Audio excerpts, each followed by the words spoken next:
చంద్రబాబు నాయుడు గారు ఈరోజు తన కుటుంబ సభ్యులందరితో కలిసి తిరుమలలో చేసినటువంటి పబ్లిసిటీ స్టంట్.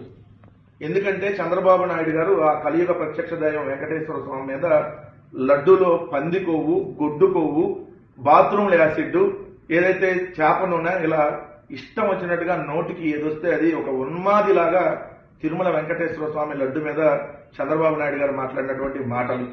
సో ప్రజలలో తీవ్రంగా చంద్రబాబు నాయుడు గారిని అసహించుకుంటున్నారని తెలిసిన తర్వాత ఈరోజు తిరుమలలో కుటుంబ సమేతంగా ఒక ఫ్యామిలీ డ్రామాకి తెరలేపాడు. పొద్దున్నే దాదాపు 4 గంటలు, 6 గంటల తర్వాత బయలుదేరాడు. దాదాపు 9:30, 10 గంటలకు మళ్ళీ బయటకు వచ్చాడు. దాదాపు 4 గంటల పాటు 4 వ్యక్తులు, 1 ముఖ్యమంత్రి చంద్రబాబు నాయుడు గారు, 2 వాళ్ళ భార్య భువనేశ్వర్ గారు, 3 లోకేష్, 4 దేవాంశు. మరి బ్రాహ్మణ్ గారు అయితే మిస్ అయ్యారు. మరి బ్రాహ్మణ్ గారు ఎందుకు రాలేదనేది మనకు తెలియదు. 4 గంటల పాటు 40 మంది కెమెరామెన్లు పెట్టుకుని తిరుమలలో ఈరోజు పిక్నిక్ స్పాట్ గా, లేదంటే వాళ్ళ ఇంట్లో ఏదో ఫోటో షూట్ తీసుకుంటున్నట్టుగా అక్కడ 4 గంటల పాటు దాదాపు 40 నుంచి 50 వేల మంది భక్తుల్ని అక్కడే క్యూ లైన్ లో అలానే కుక్కి ఏదైతే వీళ్ళు చేసినటువంటి ఫోటో షూట్ అంటే పబ్లిసిటీ స్టంట్.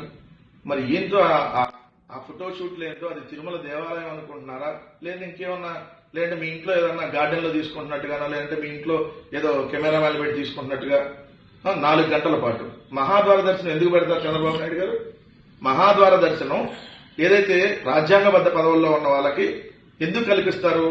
తొందరగా వాళ్ళు వెళ్లి దర్శనం చేసుకుంటే మిగిలిన భక్తులకు ఇబ్బంది ఉండదు అని.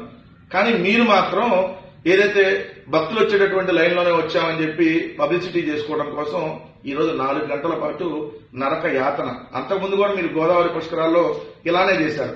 ఏదైతే మీరు స్నానాలు చేసేదాకా ఎవరు స్నానాలు చేయకూడదని చెప్పి బోయపాటి సీన్ తీసుకున్నచ్చు. ఈ రోజు బోయపాటి ఒకటి మిస్ అయ్యాడు. మరి అక్కడ కెమెరామెన్లో ఇంకెవరు డైరెక్టర్ ఉన్నారో, ఎవరు డైరెక్షన్ ఉండేది తెలియదు. కానీ ఆ రోజు కూడా 29 మంది పొట్టలు పెట్టుకున్నారు. ఈ రోజు కూడా భక్తులకి నరక యాతన కామన్. మీరు ప్రతి ప్రోగ్రామ్ లో మైక్ ఉంటుంది. ఇవాళ మైక్ ఒక్కట్లేదు, మైక్ టైసన్ పెట్టినట్టు ఒక మైక్ పెట్టుకుంటారు. ఇది పబ్లిసిటీ కోసం. ఈ రోజు అదొక్కటే మిస్ అయింది. మిగిలినంతా సేమ్ టు సేమ్. రెండోది వచ్చేటప్పటికి స్పెషల్ ఫ్లైట్లు. చంద్రబాబు నాయుడు గారు 12 గంటల తర్వాత వెళ్ళాడు. 11 గంటలకల్లా వీళ్ళు వెళ్ళిపోయారు. నారా లోకేష్ గారు, భువనేశ్వర్ గారు, వాళ్ళకు స్పెషల్ ఫ్లైట్. తర్వాత మళ్ళీ చంద్రబాబు నాయుడు గారికి స్పెషల్ ఫ్లైట్ గంట వ్యవధిలోనే. మరి ఈ స్పెషల్ ఫ్లైట్ కి డబ్బులు ఎవరు ఇస్తున్నారు? ఎక్కడి నుంచి వస్తా ఉన్నాయి? ఖచ్చితంగా దీనికి సమాధానం చెప్పాలి. తిరుమలలో మీరు వేసేటటువంటి డ్రామాలు కూడా ఇక ఆపి సామాన్య భక్తులకి ఇబ్బంది లేకుండా ఉండాలి అనేది ప్రజలందరూ అనుకుంటుంటే మీరు మాత్రం డ్రామా ఆడి రక్తి కట్టించే ప్రయత్నం చేశారు. కానీ ప్రజలందరూ, భక్తులందరూ మాత్రం మిమ్మల్ని బూతులు తిట్టుకుంటున్నారన్న విషయం మాత్రం మీరు మర్చిపోయారు.